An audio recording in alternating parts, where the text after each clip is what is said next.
let's talk about what nobody wants to talk about. Who here has ever failed? Who's here has failed miserably at something you wanted to achieve? Say I. Who's done this more than once? Say I. When you failed, why did you fail? Why are you suddenly tongue-tied? Come on, tell you what. What did you used to say the reason you failed when you were bullshitting yourself? You know I know better, so you're not telling me the truth. What did you used to say? I failed because?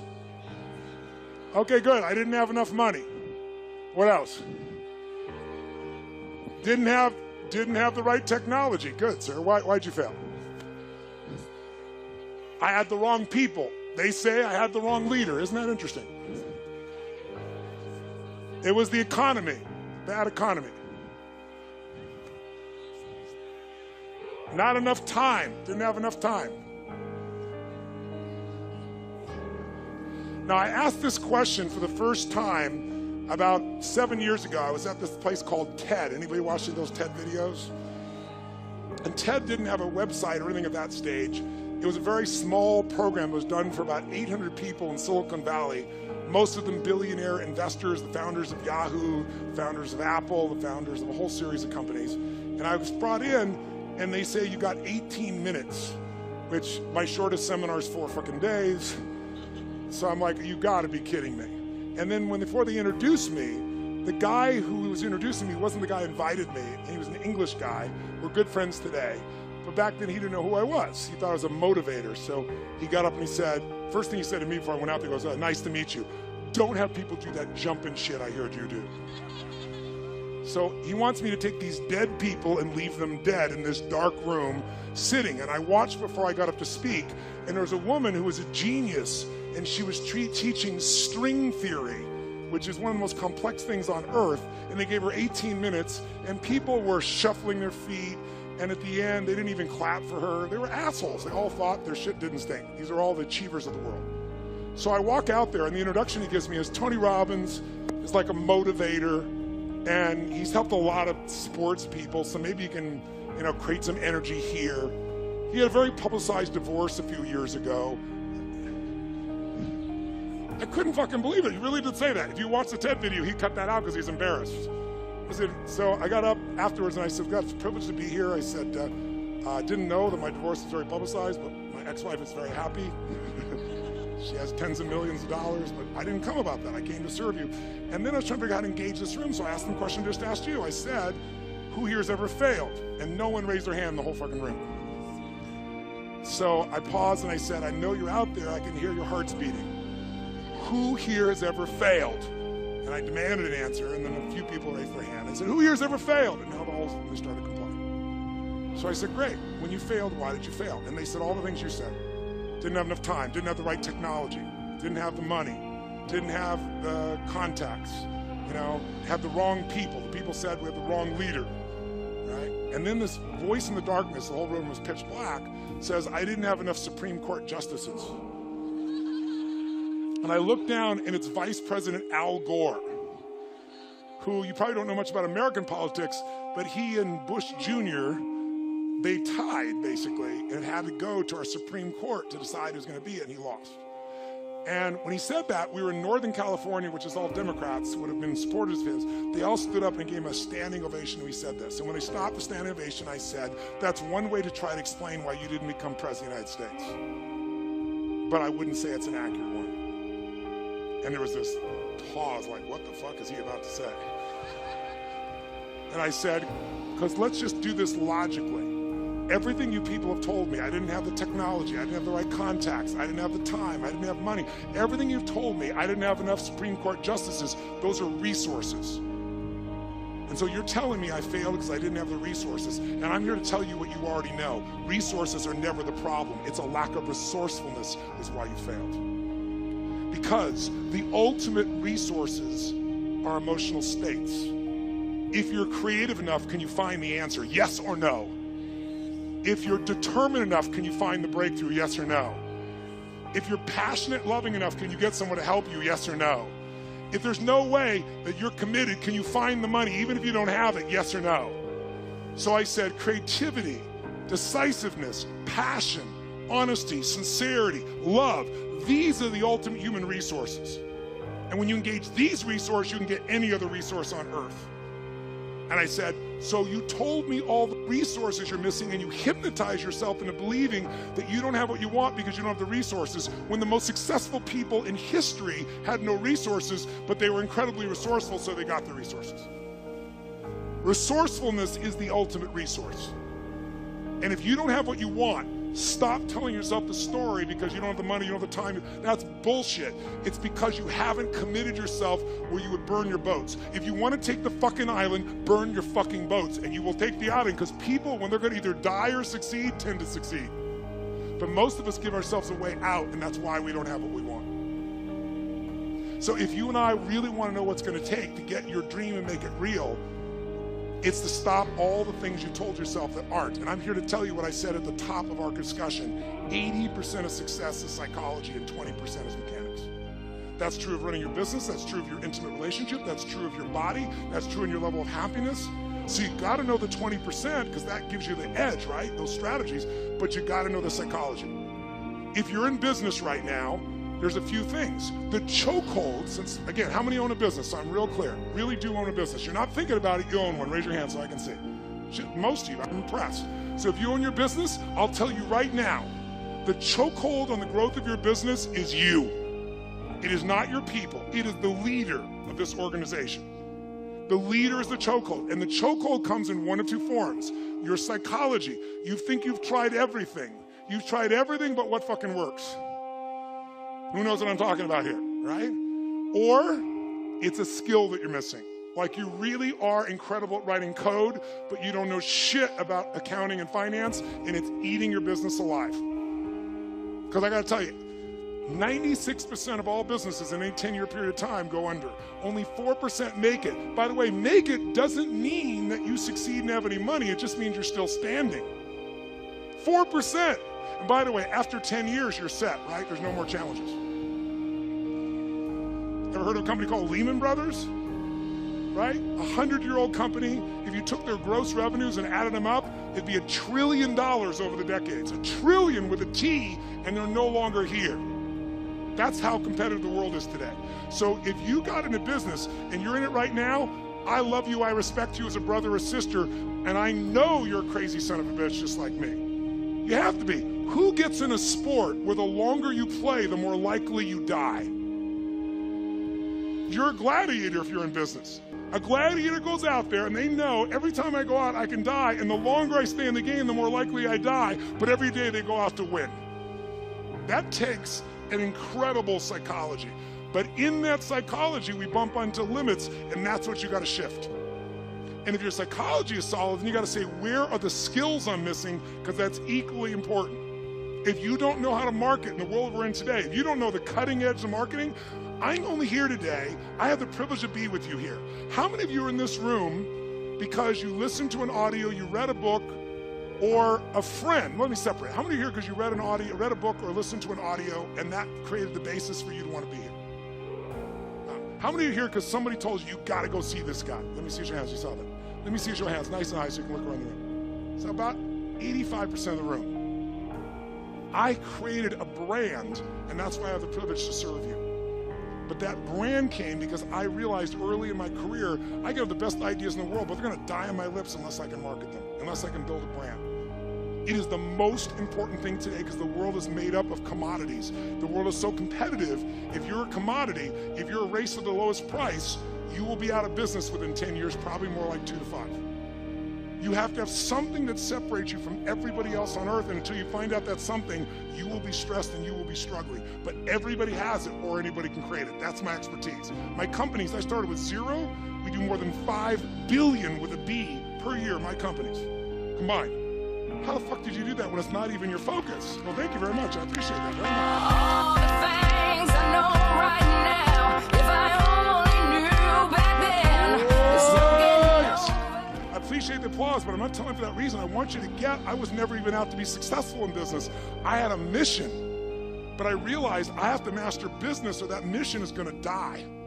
And you got to get that too. Because otherwise you're going to be one of the many, you're going to work your ass off and not have what you deserve. So this is an area that deserves mastery, not dabbling. And probably most of you in this room work your ass off on your business, and you're so working in the business, you're not working on the business. I know you know the difference. And if you do, you're not getting distinctions that are cutting edge. One right strategy can save you 10 years, but you've got to go get it. You can't just keep doing what you're doing and then pumping yourself back up. So you got to get the skills.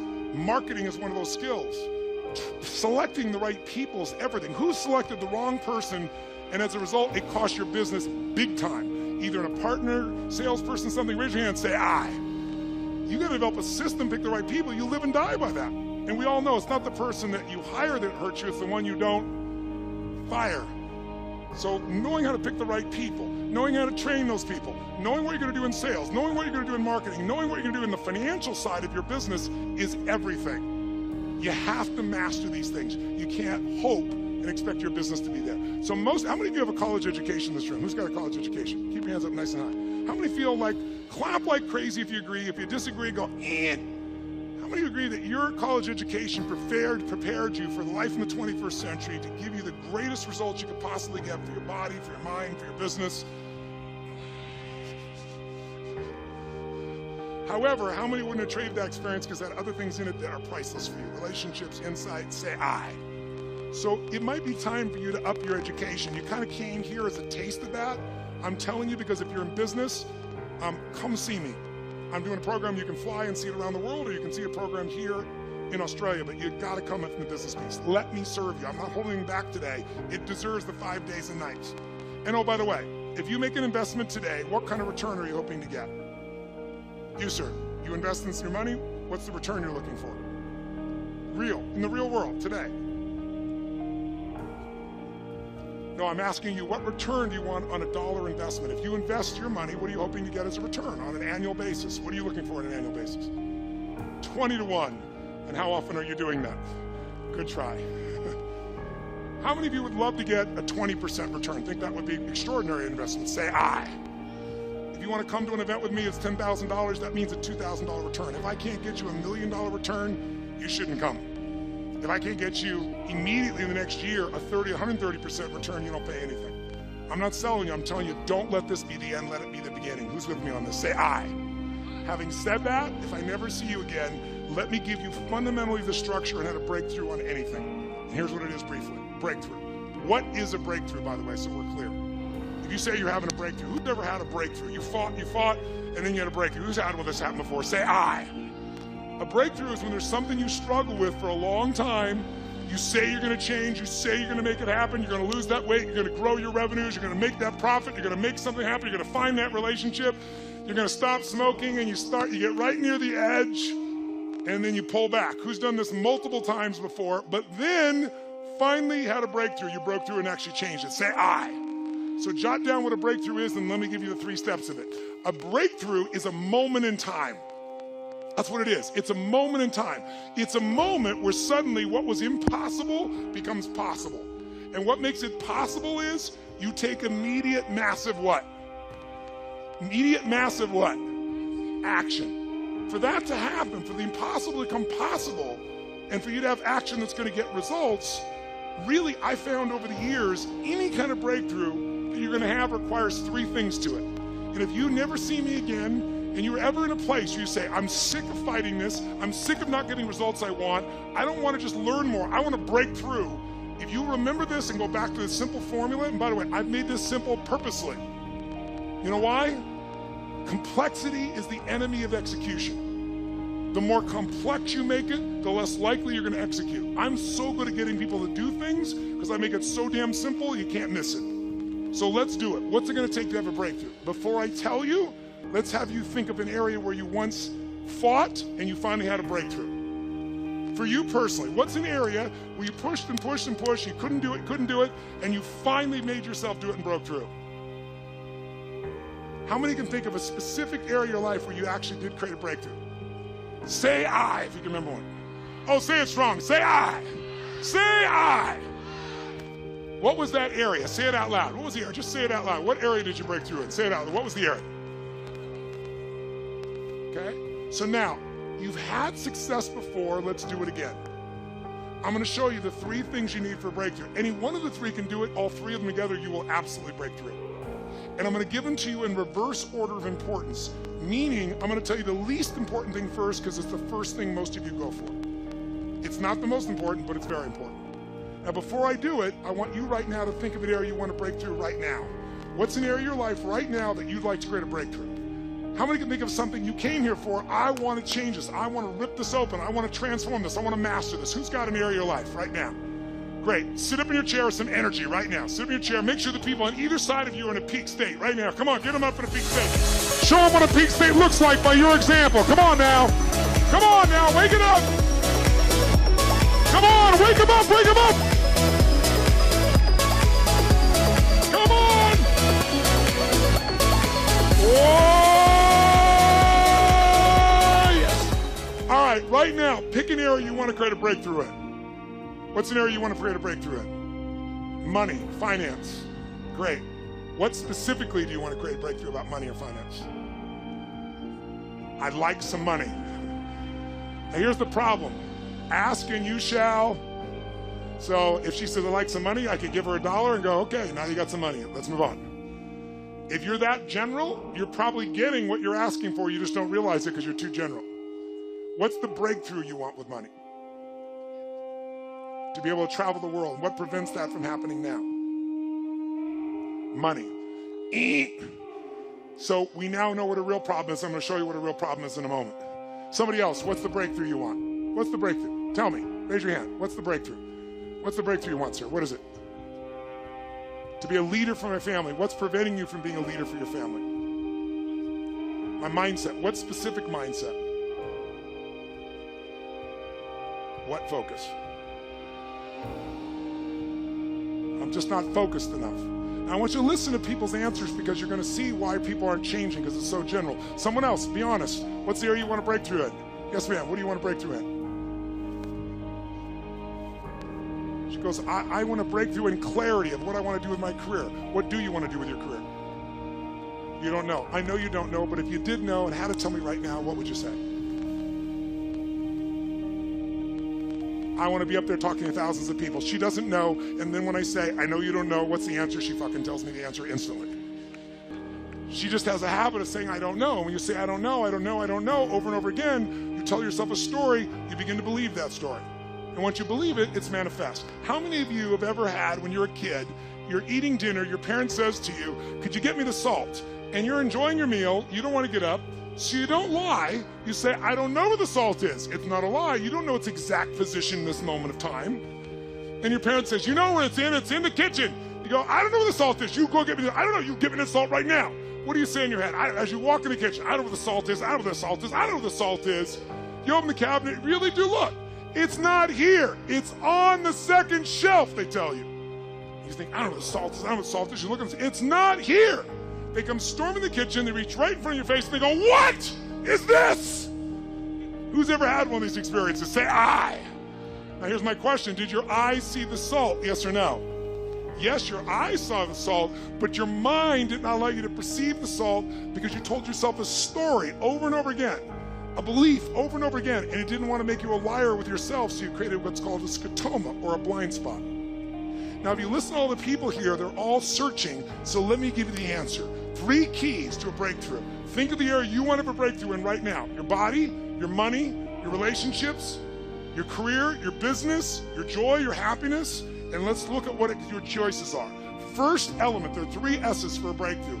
First element most people are looking for is they're looking for the right strategy. They're saying, if I could find the right strategy, I could get this result right now. And by the way, my life, I am a life and business strategist. All I do virtually is seek out the world for fine strategies. I find people have been together for 60 years and they don't just love each other, they're intimate, they're passionate, they make love. And I want to know, what do they have different than other people? And I don't think it's luck, and I know it's not luck, and I figure out what their strategies are. They do things that excite each other. And I find out what those things are, and you can put them in anybody's relationship and it's reignited. I find people, I just got done doing a 4-year project where I interviewed 50 of the most wealthy human beings on earth, the greatest investors in history. And these are all people that started with nothing and became multi-billionaires. And I interviewed them, put it inside the book, the very best of what I've learned. I got a PhD from the people that control the world economy. from the Warren Buffetts of the world, from the Ray Dalias of the world. And once I knew what their strategies are, like right now, one of the strategies I put in my book, it's called Money Master the Game, and I believe it's in Australia now. I think it's coming. Is it here yet? A few of you have seen here? In this book, I got one of them to actually give me a strategy, and this man named Ray Dalio. He's the largest hedge fund in the world. This is a guy that rich people, they have money to give to a hedge fund guy. The big hedge funds are 15 billion. Ray is 160 billion. He's 10 times larger than anyone on earth.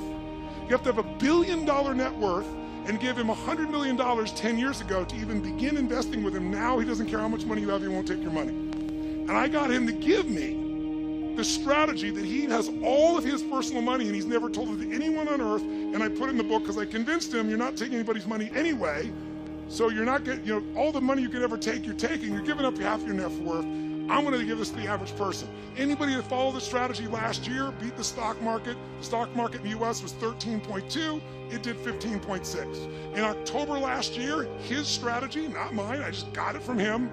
The stock market, the Dow dropped 1,000 points in 1 month. It dropped 6%, this went up 0.2%.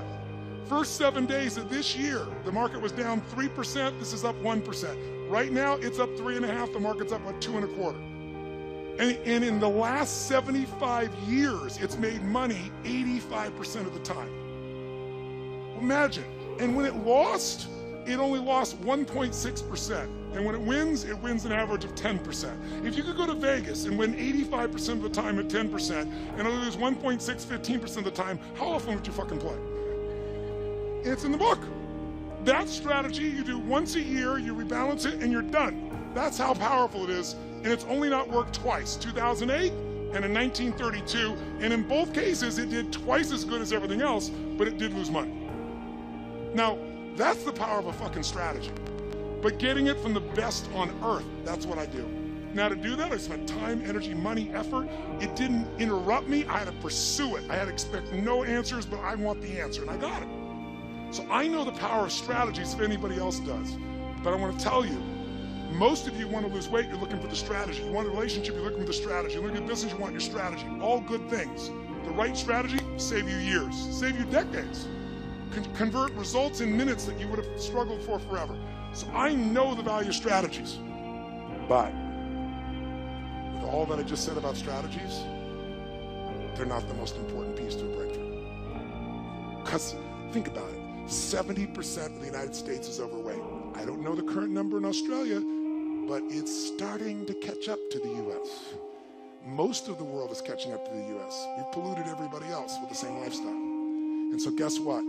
Is it really that hard to be fit and strong? Is it so complex that you'll never understand it? Is that why? Is the strategy complex for fit and strength? To be fit and strong, yes or no? Is it like so unique and special that only the 1% can afford it?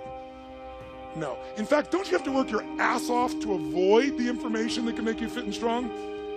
In fact, today, God forbid, if you wanted to go work out and be trained, how far would I have to leave this building to get to a place where they would train me? How far? There's one right over there, isn't there? And we'd probably drive there. God forbid we'd actually walk to the place we're going to work out and shit, right?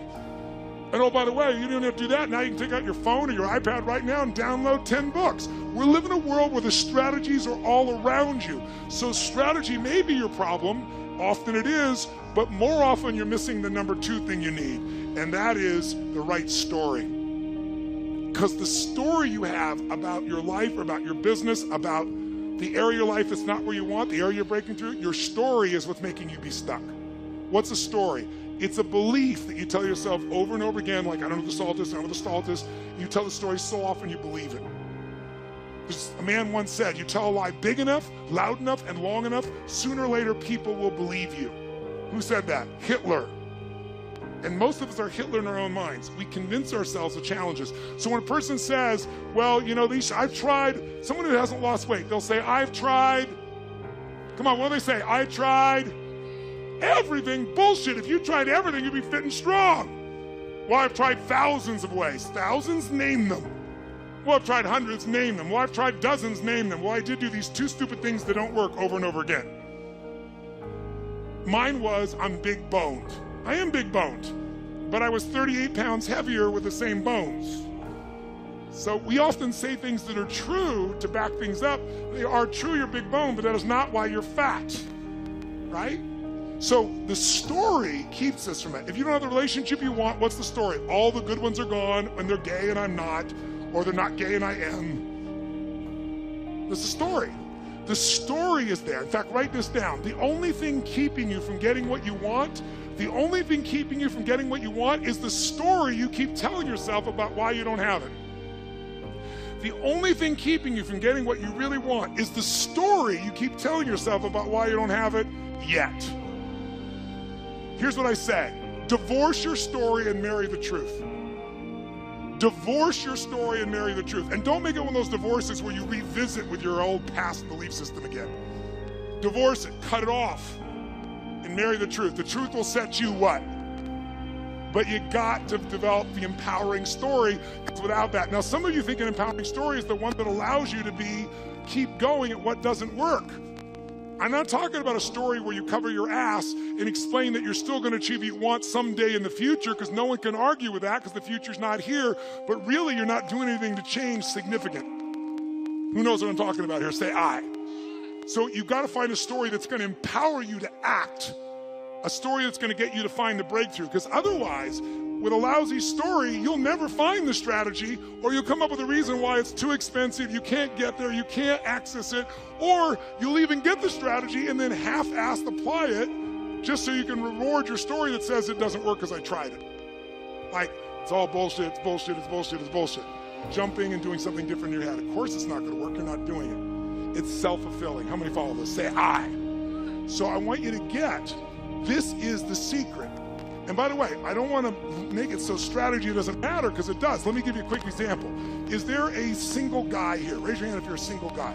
Let me just see a quick example. Single guys here. And if you're a single guy, raise your hand. I've got so many good examples here. All right, single guys, single guys. Okay, so how about this gentleman right here? Stand up, sir. Give him a hand. Give him a hand, ladies and gentlemen. Come on, give it up in an Aussie hand. What's your name? What is it? Jesse. Jesse, I'm going to get your microphone. Jesse, I bet you're going to get this, because Jesse's, he's a good kid. You can feel him. So I think you're going to get the answer. So it'd probably be anticlimactic, but let me just ask you. Jesse, I want you to imagine that you're driving in your car with a girl you're dating. And as you're driving, she says to you, Jesse, do you need to stop to pee? And you know you don't. What do you say? I don't need to pee. What a weird thing to ask. I don't need to pee. Now, ladies, how do you feel when you ask the guy, do you need to pee? Do you need to stop to get a drink? And he just goes, no. Ladies, make a sound of how that makes you feel. Make a sound. Go. Oh, come on. Make it loud so he hears it. Go. One more time. Do I need to ask if she needs to pee? So. It's a quick study. Here's what you're missing. This is why you're single. When a woman asks, do you need to stop for a drink, do you need to pee? Women don't really mean what they say.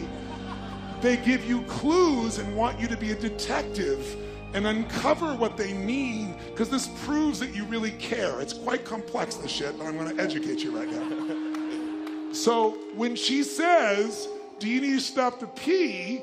Your response should never be no, because you don't have to pee, or yes, because you have to pee. Your response should always be, honey, do you need to pee? And then she'll say, I don't know, because women need to talk to see if they have to pee. So they have to speak and then see if they have to do it. And then she'll probably pause. You go, you know, honey, I think we should stop. Don't make her say yes. You just make it happen. Now, ladies, if you did that, give him a little response. So is this man is this a good young man? Is he yes or no? Is he nice? Is he sweet? Is he kind? He just doesn't fucking know that women don't mean what they say. So he doesn't have the right strategy, so she's gonna be pissed at him. How many guys have ever had a woman suddenly be pissed at you and you're going, I did nothing? Gentlemen, make some noise. Make some noise if it's true. You don't have to do anything. They just get to change states. So what you have to do is read the tea leaves. Now, to be fair, let's give Jesse a big hand. Give him a big hand.